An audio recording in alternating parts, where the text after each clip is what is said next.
The new TVO original documentary, Ghosts of Afghanistan, offers a first-hand account of NATO's failed attempt to bring democracy and women's rights and freedoms to the country. Director Julian Sher joins us with more on this new documentary. Thanks so much for joining us on Morning Live.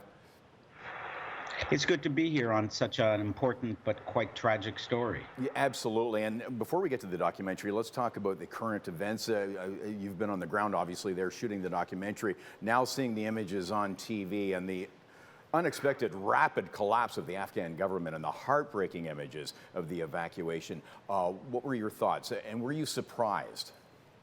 Well, it was also a personal tragedy because some of the people in our documentary that are featured, and some of the people behind the cameras, our fixers and our researchers, we've been struggling and battling to get some of them out safely outside of Afghanistan.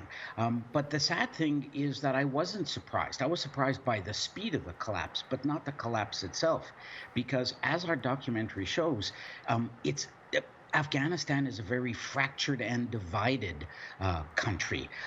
So we met with university students who, of course, want to keep their women's rights. But the minute you travel outside the big cities, you realize that the Taliban didn't come from Mars. They're not foreign invaders.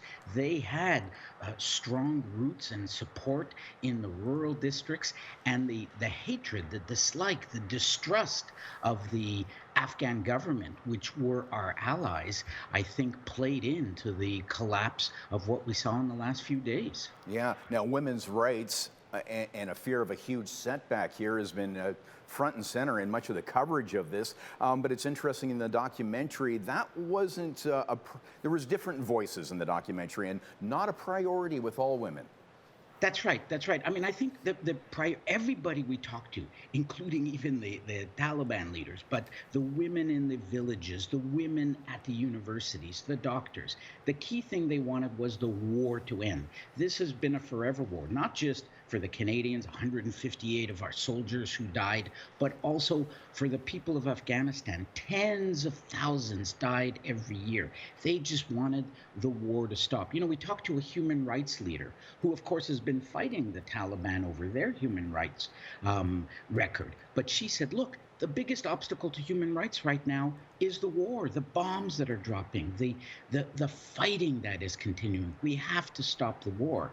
But now the people in Afghanistan are going to have to debate their future. And it's got to be up to them. That's the other thing I think we show in the documentary, is that we went into this war with all kinds of dreams and illusions and maybe more than a bit of arrogance of what we expected to happen. When in the end, ultimately, in the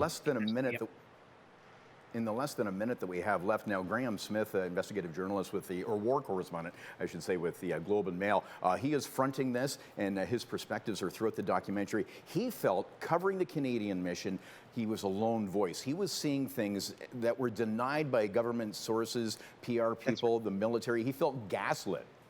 That's right. That's right. If you remember the coverage originally when we were there was a very raw troops. I went there at the same time at the height of Canadian involvement. And Graham, writing for the Globe and Mail, and a few others were having lonely voices saying, wait a minute, it's not going as well as the generals say. The Taliban are not being wiped out. And the documentary also tracks Graham's journey, which was our journey. Right. We all went there with idealism and hope and the best of intentions. And as a war correspondent, he begins to understand the abuses, the human rights abuses on all sides. Yeah. He begins to understand how much more complicated this war was. It didn't have to be a forever war. Right. It didn't have to be the tragedy. I wish we had more time.